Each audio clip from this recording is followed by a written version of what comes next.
This is a presentation about our very special charity, Rosies Rainbow Fund. My name is Carolyn Mailing. I am Rosie's mother and the founder of Rosies Rainbow Fund, which we set up in 2003 in memory of our beautiful daughter Rosie. Rosie was 11 years old and she was a full-time pupil of Red Roof's Theatre School in Maidenhead, which is run by our family. She was a bright girl, kind and caring, and she was musical and theatrically talented. She inherited our family's passion for the theatre, and although she was so young, she had already, with her sister and two friends, written a full-length musical called Forever and a Day, which was performed to a full house at the Novello Theatre in Ascot in November 2002. Rosie was 10 years old at the time.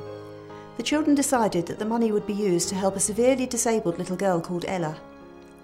Unbeknown to Rosie at the time, Ella was the very first of very many hundreds of disabled children who would be directly helped by Rosie.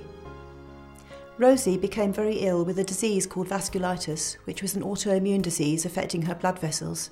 She was forced to spend many months in hospital. During the time she was ill, she began to realise how bored the children in her ward became. Many of the children were in hospital for months on end, and there was never enough to keep them occupied. Hospital can be such a stressful place, and Rosie decided that when she was better, she would raise some money for the children who she thought were so much more poorly than she was. Throughout the traumatic 6-month period when Rosie was ill, there was no professional support in place for Rosie's family, for whom this was a lonely, frightening and difficult time. Tragically, Rosie lost her fight for life on May the 14th, 2003. We decided we would set up some sort of fund to help make the time during a hospital stay just a little easier, both for the children, as Rosie had wished, and for their families. We tried to decide on a name for the charity. Rosie loved to wear coloured stripes. She was a colourful child and was well known for wearing stripy tights.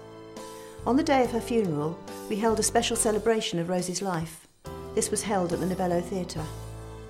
As we left the theatre, there was the most enormous double rainbow right over the theatre. I just suddenly knew the answer. It was Rosie's Rainbow, and so the name of the charity was called Rosies Rainbow Fund. It was just absolutely right, and like so many things which have happened since then, I knew it was her idea. Rosie and rainbows just go together. The aims of Rosies Rainbow Fund are to provide music therapy and expression through music, art and play for sick and disabled children and teenagers, in hospitals, schools and wherever needed, to support families who have children in hospital, and to provide bereavement support for parents who have lost a child or children. We do what we can to raise money for Rosie's Rainbow by putting on events, including ambitious fundraising shows. The money we raise through our own efforts is never enough to cover the demands of our growing charity, and all the current and future projects for helping our special children and all the ideas we have for the future.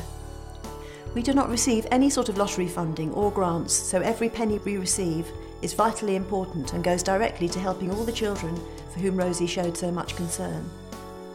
I hope you've enjoyed watching this presentation and that you'll be inspired by all the good that we're doing. Rosie remains the driving force of all we do in her name, and I feel sure that she'd be proud of all the wonderful things which are being done because of her. We hope that with your help we can continue to make Rosie's Rainbow shine forever and a day.